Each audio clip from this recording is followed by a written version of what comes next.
जितने भी second year के डियर स्टूडेंट हैं, आज के वीडियो स्वागत करता हूं। आज का वीडियो आप सभी के बीच में MSN2 मेडिकल सर्जिकल नर्सिंग 2 जो कि आपका दूसरा पेपर होता है, ठीक है। ये जो है हम लोग चाइल्ड हेल्थ नर्सिंग और मेडिकल सर्जिकल नर्सिंग 1 MSN1 को हम लोग जितना भी इम्पोर्टेंट डिफिनीसन था उसको हम लोग कर चुके हैं, देख चुके हैं, ठीक है। अब हम लोग जो है यहाँ पे देखेंगे MSN2 का और मेंटल हेल्थ नर्सिंग का, ठीक है। इस सप्ताह में दोनों समाप्त हो जाएगा, तो आपको टेंशन नहीं लेना है। ये आपका MSN2 का फर्स्ट वीडियो है। एक और वीडियो इसका आएगा इस सप्ताह में जो है डिफिनीसन का आखिरी वीडियो होगा, यानी दो वीडियो सभी डिफिनीसन में है, समझ गए। ये डिफिनीसन आपको जो है तमाम तरीका के लॉन्ग क्वेश्चन को भी आपको समझाने में समझने में मदद करेगा, ठीक है। इसलिए ये वीडियो देखना ज़्यादा ज़रूरी है, समझ गए। चलिए शुरू करते हैं। जैसे आप लोग को मैं पढ़ा चुका हूँ कैंसर के ऊपर, ठीक है। सेकेंड ईयर में MSN जो 2 है, 2 में जो है आपका कैंसर रोग रिलेटेड, ठीक है, ENT रोग रिलेटेड चीज़ें जो है सेकेंड ईयर में पढ़ना है, ठीक है।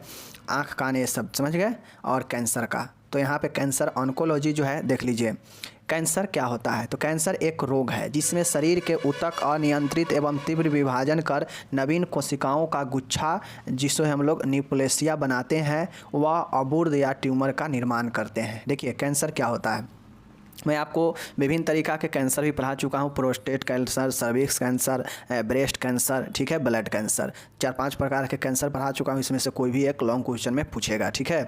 तो देखिए कैंसर जो होता है आपके शरीर में, चूँकि जानते हैं चाहे वो ब्लड हो चाहे वो शरीर का कोई भी अंग हो, वो कोशिका से मिलकर बना होता है। अब जो है बहुत सारे कोशिका मिलकर ऊतक बनाते हैं। अब वो ऊतक शरीर को क्या करता है, निर्माण करता है, समझ गए। और आप लोग ये भी जानते हैं कि शरीर के जिस भी भाग में ऊतक क्षतिग्रस्त होता है तो कोशिका जो है विभाजन होकर उस ऊतक का मरम्मत करता है, उस कोशिका को, समझ गए। ऊतक और कोशिका एक दूसरे से दोनों कंबाइंड है, रिलेटेड है, समझ गए। ये चीज़ को ध्यान में रखिएगा। तो जिस भी अंग में कैंसर होता है वहाँ का जो ऊतक होता है, जो वहाँ का जो कोशिका होता है, वह इतना ना ज़्यादा विभाजन होने लगता है और इतना ना ज़्यादा अनियंत्रित रूप से विभाजित होता है कि वह जो है क्या होता है, वह एक इतना ना ज़्यादा और अनियंत्रित रूप से विभाजित होने के कारण वह सभी आपस में मिलने लगता है और मिलकर जो है क्या होता है, एक गुच्छा टाइप से, एक ट्यूमर टाइप से बना देता है शरीर के उस भाग में, ठीक है, जिस भाग में ये चीज़ें होता है। और वही जो है आपका कैंसर होता है, समझ गए। चलिए रेडिएशन थेरेपी क्या होता है। अब देखिए रेडिएशन थेरेपी जो है कैंसर के उपचार में, और कीमोथेरेपी ये जो है कैंसर के उपचार में उपयोग होता है, ठीक है। देख लीजिए रेडिएशन थेरेपी क्या होता है। रेडिएशन थेरेपी मेलिग्नेंट सेल का कैंसर के उपचार की विधि है जिसमें अत्यधिक ऊर्जा युक्त विकिरणों को कैंसरग्रस्त ऊतकों पर डालकर इन्हें नष्ट किया जाता है, ठीक है। देखिए 2 टाइप से सेल होता है, समझ गए ना। 2 टाइप से सेल का विभाजन होता है। 2 टाइप से सेल जो है क्या होता है, कुछ ट्यूमर बनता है शरीर के अंदर। तो एक होता है मेलिग्नेंट सेल, उसी में से, ठीक है। तो ये जो मेलिग्नेंट और एक होता है बेनाइन सेल, ठीक है। एक होता है मेलिग्नेंट सेल और एक होता है बेनाइन सेल, समझ गए। तो ये जो मेलिग्नेंट सेल होता है इसके उपचार के लिए जो है रेडिएशन थेरेपी का उपयोग किया जाता है। यानी सीधा कहे कि मेलिग्नेंट कैंसर के लिए, मेलिग्नेंट ट्यूमर के लिए, ट्यूमर का प्रकार है एक मेलिग्नेंट और एक बेनाइन ट्यूमर, समझ गए। तो ये जो रेडिएशन थेरेपी होता है ये मेलिग्नेंट सेल या ट्यूमर के उपचार के लिए किया जाता है, जिसमें जो है अत्यधिक जो है ऊर्जा भरी विकिरणों को समझे, जहाँ पे भी कैंसर हुआ है वहाँ के ऊतकों को जो है डाला जाता है उस पर विकिरण और उसे नष्ट किया जाता है, ठीक है। तो रेडिएशन थेरेपी समझ गए कि जो मेलिग्नेंट वाला जो सेल होता है कैंसर का, उस पर जो है अत्यधिक ऊर्जा वाला विकिरण का जो है प्रहार किया जाता है, जिससे वहाँ का जो ऊतक जो कोशिका होता है कैंसर वाला वो नष्ट हो जाता है, समझ गए। और यही रेडिएशन थेरेपी होता है, ओके। अब एक केमोथेरेपी आता है कि कैंसर का विशेष रासायनिक दवाओं से उपचार करना रसायन उपचार या कीमोथेरेपी कहलाता है। ये रासायनिक दवाएँ कैंसर कोशिकाओं को वृद्धि को कम या इन्हें नष्ट करता है, ठीक है। कीमोथेरेपी मैं पढ़ा चुका हूँ। कीमोथेरेपी का मतलब होता है कि रसायन उपचार। अब इस रसायन उपचार का उपयोग जो है कैंसर सेल को नष्ट करने के लिए या वृद्धि को रोकने के लिए इस कीमोथेरेपी उपचार का उपयोग कैंसर वाले पेशेंट में किया जाता है, समझ गए। चलिए जो दवाओं के द्वारा होता है, समझ गए, जिसमें विशेष प्रकार के दवाएँ दिया जाता है, ठीक है, जो सेल को रोकता है या नष्ट करता है, ओके। यहाँ पे देखिए रक्त कैंसर, ब्लड कैंसर या ल्यूकोमिया क्या होता है। देखिए यह कैंसर का एक प्रकार है जिसमें रक्त में श्वेत रक्त WBC कोशिकाओं में अनियंत्रित और तीव्र रूप से कोशिकाओं का विभाजन होता है, जिससे अपरिपक्व जो श्वेत रक्त कणिकाओं का निर्माण होता है। यह अपरिपक्व श्वेत रक्त कणिका शरीर में रक्त अस्थि मज्जा एवं लसिका तंत्र में जमा हो जाता है और यही जो है रक्त कैंसर, ब्लड कैंसर या ल्यूकोमिया कहलाता है। ठीक है, देखिए शरीर के किसी भी भाग का, किसी भी पार्ट का कैंसर पूछे तो सीधा लिखिएगा कि यह एक कैंसर का रूप है। ठीक है, यह एक कैंसर का प्रकार है जिसमें इस भाग के, मतलब जिस भी भाग का कैंसर पूछे तो लिखिएगा कि इस भाग के कैंसर, इस भाग के जो कोशिका है इसमें अनियंत्रित रूप से और तीव्र गति से कोशिकाओं का विभाजन होने के कारण एक कोशिका जो है आपस में मिलकर गुच्छा या ट्यूमर का रूप बना देता है और यही जो है क्या होता है उस अंग का या उस ऑर्गेन का कैंसर कहलाता है। समझ गए। अब यहाँ पे ब्लड कैंसर पूछा है तो ब्लड जो कैंसर होता है तो रक्त में जो WBC होता है ना, तो उस WBC में इतना न ज़्यादा जो है कोशिकाओं का विभाजन होने लगता है, इतना न तीव्र गति से होता है कोशिका का विभाजन WBC का, जिससे क्या होता है कि WBC में जो अपरिपक्व जो प्रीमेच्योर जो कोशिका होते हैं वो क्या होता है कि मिल कर अवरुद्ध करने लगता है ब्लड के। समझ गए, वह जमा होने लगता है अस्थि मज्जा में, लसिका तंत्र में और ये जो है क्या होता है एक कैंसर का रूप ले लेता है। और फिर जो होता है क्या होता है कि एक कैंसर टूट कर उस जो गुच्छा बनाया है वो टूट कर क्या होता है कि ब्लड में है तो ब्लड संपूर्ण शरीर में परिभ्रमण करता है, तो उसमें अगर एक भी सेल अगर कैंसर वाला एक स्थान से दूसरे स्थान तक चल गया तो वहाँ पे जाके वो क्या करेगा कि कैंसर उत्पन्न करेगा। इसीलिए ब्लड कैंसर खतरनाक होता है। समझ गए। चलिए प्रोस्टेट कैंसर भी वही है कि प्रोस्टेट कोशिकाओं के अनियंत्रित और तीव्र विभाजन से नवीन कोशिकाओं का तेजी से निर्माण होता है और यह गुच्छा और बनाता है जिससे ट्यूमर बनता है और ये जो है प्रोस्टेट ग्लैंड कैंसर कहलाता है। समझ गए। चलिए स्तन कैंसर भी वही है कि यह एक असमान स्थिति है जिसमें स्तन कैंसर में कैंसर विकसित हो जाता है जब स्तनों की कोशिकाएं असमान व तीव्र रूप से अनियंत्रित रूप से विभाजित होकर नए कोशिकाएं की गांठ बनाता है तो यह स्तन कैंसर कहलाता है। समझ गए।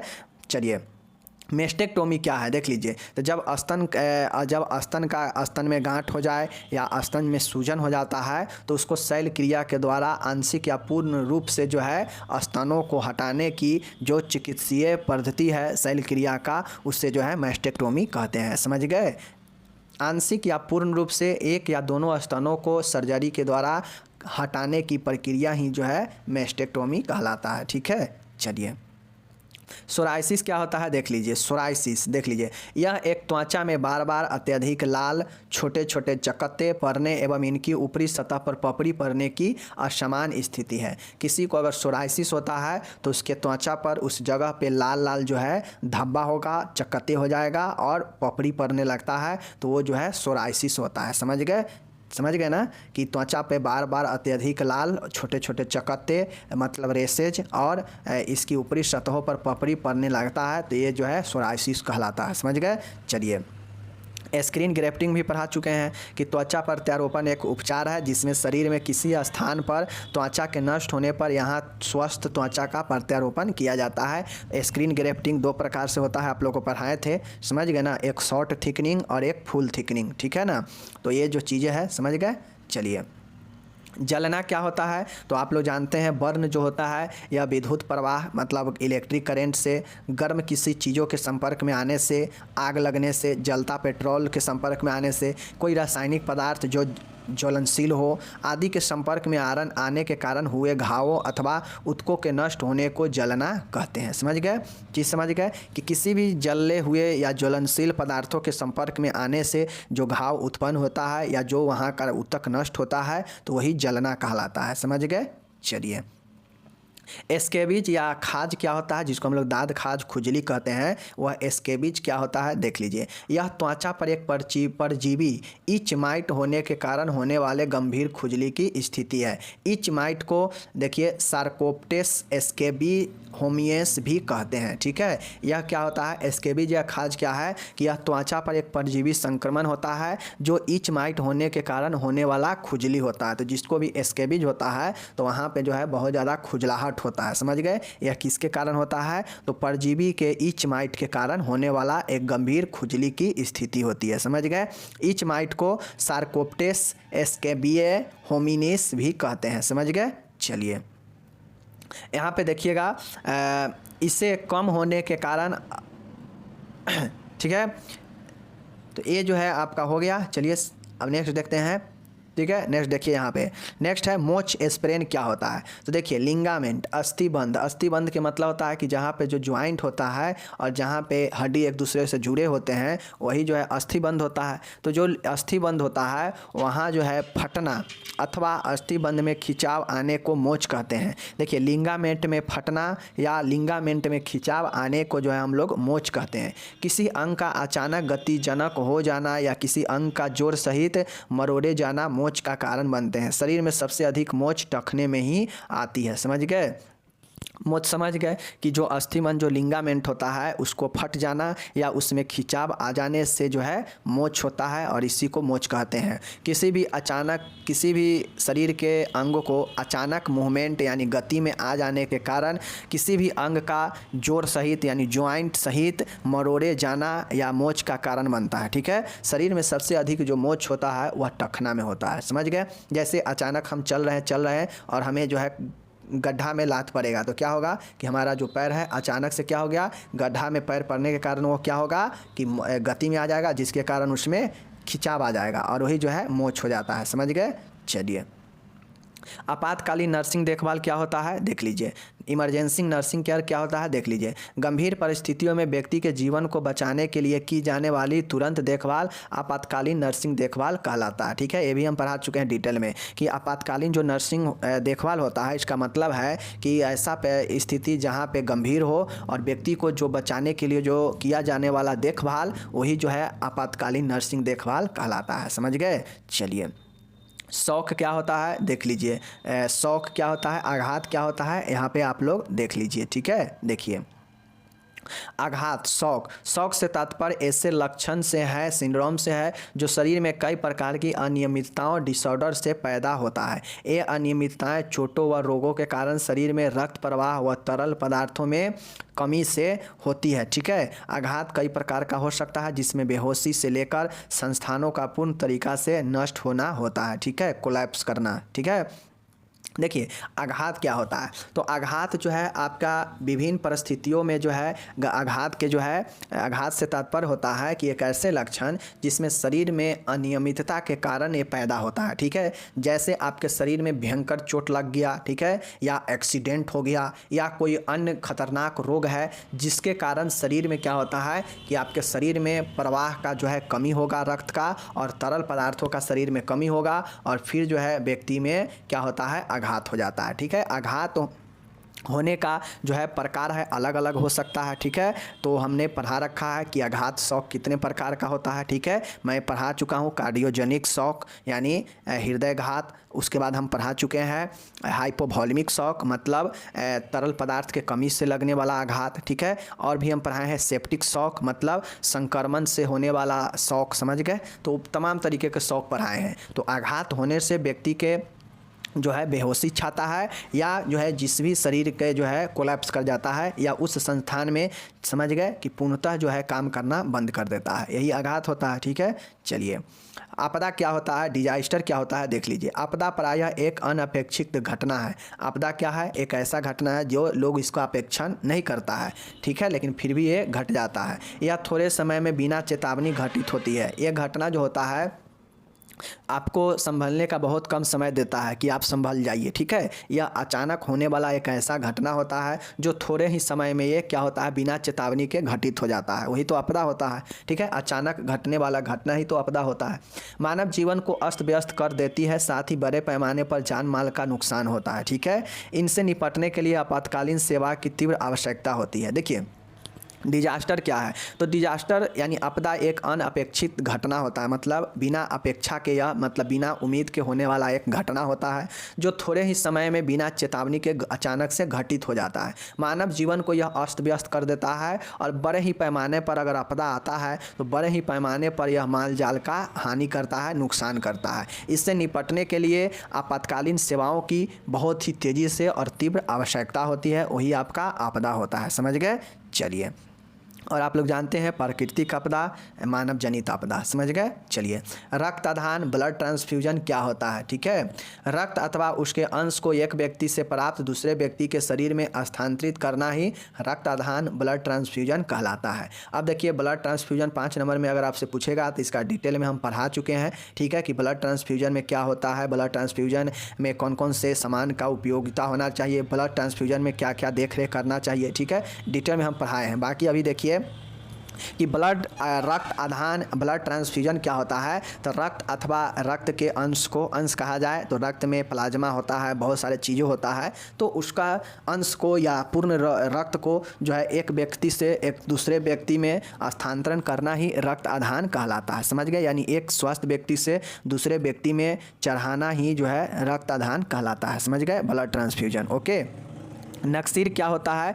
नाक के अंदरूनी सतह मतलब इंटरनल सरफेस से रक्त स्राव होना ही नक्सीर कहलाता है। ये क्यों होता है? तो जो म्यूकस मेम्ब्रेन होता है उस म्यूकस मेम्ब्रेन में चोट लगने के कारण या इन्फेक्शन या वातावरणीय शुष्क होने के कारण नाक से जो है ब्लीडिंग होने लगता है। ठीक है, और वही जो है नक्सीर कहलाता है। समझ गए? यह नाक की अंदरूनी सतह से रक्त स्राव होना ही नक्सीर कहलाता है। समझ गए ना? चलिए, राइनिटिस क्या होता है? देख लीजिए, म्यूकस मेम्ब्रेन में वायरस या बैक्टीरिया द्वारा हुए दीर्घ नाक व नाक की तीव्र इन्फ्लामेशन को राइनिटिस कहते हैं। नाक से पानी आना इसका प्रमुख लक्षण है। देखिए, राइनिटिस का मतलब होता है, ठीक है, कि यह म्यूकस मेम्ब्रेन जो म्यूकस होता है उसके मेम्ब्रेन उसके म्यूकस झिल्ली में, यानी सीधा कहिए तो नाक के जो श्लेष्मा झिल्ली होता है उसमें वायरस यानी विषाणु या जीवाणु के द्वारा दीर्घ मतलब क्रॉनिक नाक का एक तीव्र मतलब फास्ट इन्फ्लामेशन होता है। समझ गए? जिसे राइनिटिस कहते हैं। नाक से पानी आना इसका प्रमुख लक्षण है। अब जब म्यूकस मेम्ब्रेन प्रभावित होगा तो आपके अंदर से नाक से आने वाले स्राव को नहीं रोक पाएगा म्यूकस मेम्ब्रेन, जिसके कारण जो है लगातार जो है नाक से पानी आते रहता है और वही राइनिटिस के लक्षण होता है। समझ गए? चलिए, राइनिटिस किसके कारण? वायरस बैक्टीरिया किसी के कारण हो सकता है, और यह नाक का एक जो है लंबे समय से यानी दीर्घ जो है इन्फ्लामेशन होता है, क्रॉनिक होता है। समझ गए? अब यहाँ पे हम लोग देखते हैं टॉसिस क्या होता है। इंग्लिश में पटोसिस और हिंदी में टॉसिस। टॉसिस क्या होता है? देख लीजिए, ऊपरी पलक का सामान से अधिक नीचे की ओर झुकना अथवा गिरना टॉसिस कहलाता है। इसकी ऊपरी पलक की पेशी में पक्षाघात होना इसका प्रमुख कारण होता है। ठीक है, किसी को अगर आँख के पलक में ऊपरी पलक में अगर क्या बोलते हैं उसको पैरालिसिस हो चुका है या उसको पैरालिसिस हो चुका है पलक में, तो क्या होता है कि पलक जो उसका जो मसल्स होता है, जो पेशियाँ होता है पलक का, वो काम नहीं कर पाएगा और फिर जो है क्या होगा कि ऊपरी पलक जो है बहुत ज़्यादा नीचे झुक जाता है और वही जो है टॉसिस कहलाता है। समझ गए? समझ गए चीज़ को? चलिए, कि अचानक से ऊपरी पलक को सामान से अत्यधिक नीचे आना या झुकना या गिरना पर जो है टॉसिस कहलाता है। ये क्यों होता है? तो जो आँख के जो पलक है ऊपरी उसमें जो है उसके पेशियों में पैरालाइज्ड होने के कारण जो है ये होता है। समझ गए? चलिए, वर्टिगो क्या होता है? चक्कर आना वर्टिगो घूमने का एहसास या असंतुलन की स्थिति वर्टिगो या चक्कर आना कहलाती है। अंतःकरण में वेस्टिब्युलर तंत्रिका का रोग, अधिक ऊंचाई से देखना आदि इसके कारण हो सकते हैं। ठीक है, चक्कर आना वर्टिगो क्या होता है? तो जब आप घूमने का चक्कर कब आता है? तो जब आप खड़े होंगे तो लगेगा हमारा शरीर घूम रहा है, ठीक है ना, या आपका शरीर जो है असंतुलन की स्थिति में होगा तो यही जो है आपका चक्कर यानी वर्टिगो कहलाता है। समझ गए? यह कब होता है कि आपका अंतःकरण मतलब इनर कान में कोई जो है वेस्टिब्युलर तंत्रिका का कोई रोग है, मतलब इनर कान में कोई रोग होगा तो हो सकता है चक्कर आएगा, या अत्यधिक ऊंचाई से देखने में चक्कर आ सकता है, या फिर जो है कमजोरी जो है इसका कारण हो सकता है। ठीक है, तो ये जो है चक्कर आने से शरीर घूमने का एहसास होने लगता है और साथ में शरीर पर जो है संतुलन नहीं बन पाता है, कमजोरी सा छाने लगता है और वही जो है चक्कर आना होता है। समझ गए, यह अंतःकरण और अत्यधिक ऊंचाई से देखने के कारण ये सब हो सकता है। समझ गए। चलिए, मिर्गी क्या होता है तो देख लीजिए।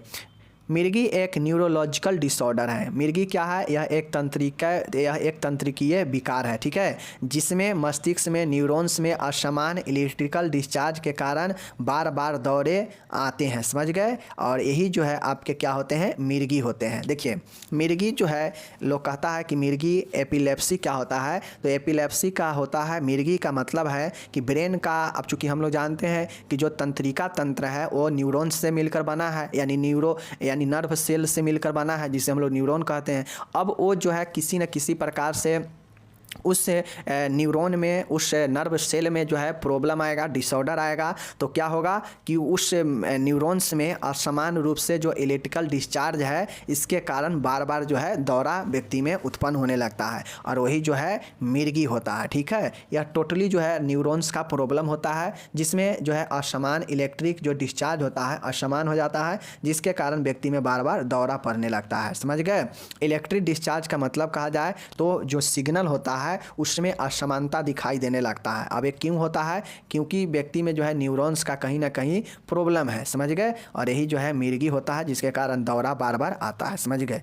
चलिए, मेनिंजाइटिस क्या होता है। अब आप लोग को पता होगा कि हमारा शरीर को जो ढकने वाला जो मेनिंजिस होता है, जो तनिका होता है, वो मेनिंजिस है, जो 3 लेयरों में ढक कर रखता है मस्तिष्क को और स्पाइनल कॉर्ड को। तो ये जो मेनिंजिस जो होता है, जो ब्रेन और जो स्पाइनल कॉर्ड के ढकने वाला होता है, इसी में किसी न किसी प्रकार का इन्फ्लामेशन मेनिंजाइटिस कहलाता है। ठीक है, inflammation of the meninges of brain in known as meningitis. Okay, चलिए, अर्थराइटिस क्या होता है देख लीजिए। यह एक संधि विकार ज्वाइंट डिसऑर्डर है, जिसमें एक या एक से अधिक संधियों में पर्दा हो जाता है, सूजन के साथ दर्द आता है, और उसी को जो है हम लोग अर्थराइटिस कहते हैं। यह किस में होता है, एक या एक से अधिक ज्वाइंटों में आपको दर्द होगा, सूजन होगा, वही जो है आपका अर्थराइटिस होता है। समझ गए। चलिए, बायोप्सी क्या होता है देख लीजिए। यह एक चिकित्सीय परीक्षण है। यह क्या है, यह एक एग्जामिनेशन होता है। बायोप्सी एक डायग्नोसिस है, जिसमें सर्जन जीवित शरीर से किसी ऊतक का नमूना लेता है, ताकि उससे रोग का कारण व रोग की वृद्धि का पता लगाया जा सके। ठीक है, बायोप्सी क्या होता है तो देखिए, बायोप्सी जो होता है, इसमें जो सर्जन होते हैं, जो सर्जरी करता है, यह एक, चूँकि बायोप्सी एक सर्जरी हो, बायोप्सी जो है एक क्या है, यह एक परीक्षण होता है, यह एक एग्जामिनेशन होता है, जिसमें शरीर से जीवित ऊतकों का जो है निकाला जाता है नमूना, और इससे जो है रोग का कारण, रोग का वृद्धि का पता लगाया जाता है। ठीक है, तो ये कैंसर में भी जो है बायोप्सी किया जाता है। समझ गए ना। चलिए, CPR क्या होता है देख लीजिए। CPR का full form cardio pulmonary resection है, इसका संक्षिप्त रूप। ठीक है, CPR विधि को तभी अपनाया जाता है जब कोई अचेतन हो, मतलब अनकॉन्शियस हो। समझ गए, अनकॉन्शियस का मतलब उसका दिल का दौरा रुक चुका हो, किसी क्रिया या बात का असर नहीं ले रहा हो। समझ गए, मतलब बिल्कुल वह अनकॉन्शियस है। समझ गए, और सांस चलनी बंद हो गई हो, और क्या हो, सांस चलनी बंद हो गई हो, तो इस स्थिति में जो है उसे CPR दिया जाता है। समझ गए ना। ये चीज़ें याद रखिएगा कि अनकॉन्शियस को ही दिया जाएगा, जो कोई बात का असर ना कर रहा हो, साथ में जिसकी सांस चलनी बंद हो गई हो, उसी सब को जो है CPR दे सकते हैं। ठीक है, कार्डियो से तात्पर्य होता है हृदय, पल्मोनरी से तात्पर्य है फेफड़ा, रिसेक्शन से तात्पर्य है कोशिका, तात्पर्य है कोशिश करके किसी को पुनर्जीवन देना। समझ गए, और यही जो है आपका CPR होता है। ओके, चलिए नेक्स्ट यहाँ पे आप लोग देखिएगा, डिफिब्रिलेटर क्या होता है। डिफिब्रिलेटर क्या होता है देख लीजिए। यह एक जीवन रक्षक उपकरण है, जिसे वेंट्रिकुलर फाइब्रिलेशन जैसी स्थिति में उपयोग किया जाता है। इस उपकरण की सहायता से व्यक्ति की वक्ष भित्ति, चेस्ट वाल में विद्युत प्रवाह किया जाता है, ताकि व्यक्ति का हृदय उचित प्रकार काम करने लगे। ठीक है, देखिए डिफिब्रिलेटर क्या होता है, तो डिफिब्रिलेटर एक जीवन रक्षक उपकरण है जो क्या होता है कि वेंट्रिकुलर फाइब्रिलेशन के स्थिति में उपयोग किया जाता है। इस उपकरण की सहायता से व्यक्ति के जो वक्ष भित्ति है, जो चेस्ट वाल है, उसमें जो है विद्युत प्रवाह किया जाता है, जिससे जो है वो व्यक्ति को हृदय जो है उचित प्रकार से काम करने लगे। इसके लिए जो है डिफिब्रिलेटर का उपयोग किया जाता है। समझ गए ना कि डिफिब्रिलेटर जो है चेस्ट पर लगाया जाता है, चेस्ट के वाल पर, और जो है विद्युत प्रवाह जो है दिया जाता है, जिससे जो हृदय है उचित तरीके से काम करने लगे। इसके लिए समझ गए, यह एक जीवन रक्षक उपकरण होता है जो वेंट्रिकुलर फाइब्रिलेशन जैसी स्थिति में उपयोग किया जाता है। ओके, चलिए ऑटोरिया क्या होता है देख लीजिए। कान से निकलने वाले द्रव को ऑटोरिया कहते हैं। डिस्चार्ज फ्रॉम ईयर, इसी को जो है हम लोग ओटोरिया कहते हैं। ठीक है, ओटोरिया क्या होता है, तो कान से निकलने वाले द्रव को ओटोरिया कहते हैं। ओके, चलिए ट्रैक्शन क्या होता है देख लीजिए। ट्रैक्शन एक होता है स्किन ट्रैक्शन, एक होता है स्केलेटन ट्रैक्शन। तो ये ट्रैक्शन जो है आपके किसी को हड्डी उड्डी टूट जाता है तो उसको जो है सीधा करके जोड़ने में सहायता करता है, साथ ही आराम दिलाने के लिए दर्द से भी इसका राहत किया जाता है। समझ गए, देख लीजिए।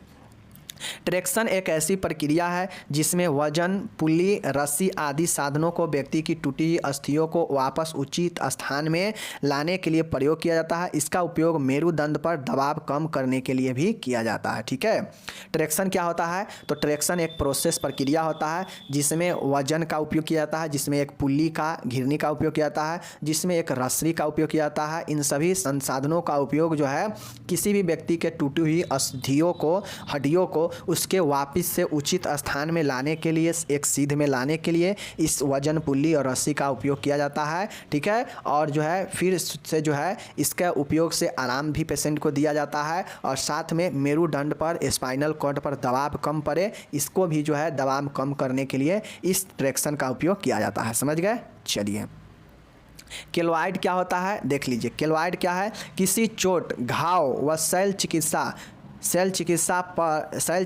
चीरे पर बनने वाले अनियमित फाइबर टिश्यू के क्षेत्र को केलॉइड कहा जाता है, जैसे जलने के बाद पड़ने वाले निशान। ठीक है, केलॉइड क्या होता है, तो देखिए किसी भी चोट, जैसे किसी भी शरीर के अंग पर चोट लगा, कोई सर्जरी हुआ है या कोई घाव है, तो उस पर जो सर्जरी या जो चीरा लगता है तो उससे बनने वाला जो निशान होता है वही जो है केलॉइड कहलाता है। यानी जो फाइबरस जो टिश्यू होता है उस जगह पर जो बाद में आता है, जो निशान रह जाता है, उसी निशान वाले क्षेत्र को जो फाइबरस टिश्यू होता है उसी को केलॉइड कहते हैं। जैसे जलने के बाद व्यक्ति के निशान हो जाता है, या शरीर के किसी भाग पर घाव हो गया है, या किसी भाग पर सर्जरी हुआ हो, तो वहाँ पे जो है एक निशान सा रहता है ना, तो वह जो निशान होता है वह फाइबरस टिश्यू के कारण जो है वहाँ पे एक्स्ट्रा जो है फाइबरस टिश्यू आ जाता है। समझ गए, जो उस निशान को क्या करता है, उस जगह को भरता है और वो निशान रहता है, और उसी को जो है केलॉइड कहते हैं। समझ गए, चलिए नेक्स्ट यहाँ पे आता है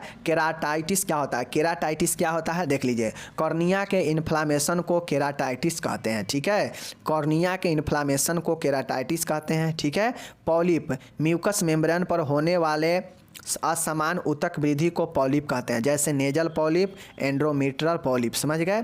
केराइटिस क्या होता है, केराइटिस एक आँख का रोग है जिसमें कॉर्निया में इन्फ्लामेशन पैदा होने से जो है केराइटिस होता है। समझ गए, चलिए पॉलिप क्या होता है, तो म्यूकस मेम्ब्रेन पर होने वाले असमान ऊतक वृद्धि को पॉलिप कहते हैं, जैसे नेजल पॉलिप, एंड्रोमेट्रियल पॉलिप। समझ गए। म्यूकस मेम्ब्रेन जैसे देखते हो या कितना का नाक में मांस आ जाता है। समझ गए ना, नाक में मांस आ जाता है, तो ये नाक में मांस क्यों बढ़ जाता है, क्योंकि वहाँ पे ऊतक जो है वृद्धि हो गया है और वही जो है म्यूकस मेम्ब्रेन पर आ चुका है। समझ गए, और इसी को पॉलिप कहते हैं, जैसे नेजल पॉलिप, एंड्रोमेट्रियल पॉलिप। समझ गए, चलिए हेपेटाइटिस बी क्या होता है, यह लीवर का एक गंभीर संक्रमण है जो हेपेटाइटिस बी वायरस द्वारा उत्पन्न होता है। यह दीर्घ व तीव्र दोनों प्रकार का होता है। समझ गए, हेपेटाइटिस बी जो है एक खतरनाक बीमारी है जो क्या करता है कि यह लीवर का इन्फेक्शन होता है। जो हेपेटाइटिस बी क्या होता है, तो यह लीवर का एक गंभीर संक्रमण है। ठीक है, जो हेपेटाइटिस बी वायरस द्वारा उत्पन्न होता है, और यह जो है क्रॉनिक और यह सीवियर, मतलब यह क्रॉनिक और तीव्र दोनों प्रकार का होता है। ओके, समझ गए। तो आज आपका MSN देखिए MSN मेडिकल सर्जिकल नर्सिंग 2 का लगभग बहुत इंपॉर्टेंट डिफिनीशन देख चुके हैं। एक वीडियो और आएगा, उसके देखने के बाद आपका जितना भी टर्म है, जितना भी परिभाषा है, सब के सब आपका MSN 2 से क्लियर हो जाएगा। मैं यही कहूँगा कि आप लोग ज़रूर पढ़ें क्योंकि एग्ज़ाम जो है अब आपका बहुत नज़दीक है। ठीक है, बाकी धन्यवाद। अगर बिहार में है तो बिहार वाले को तो अब एग्ज़ाम शुरू होने का ही है। ठीक है, बाकी मिलेंगे अगले वीडियो में। धन्यवाद।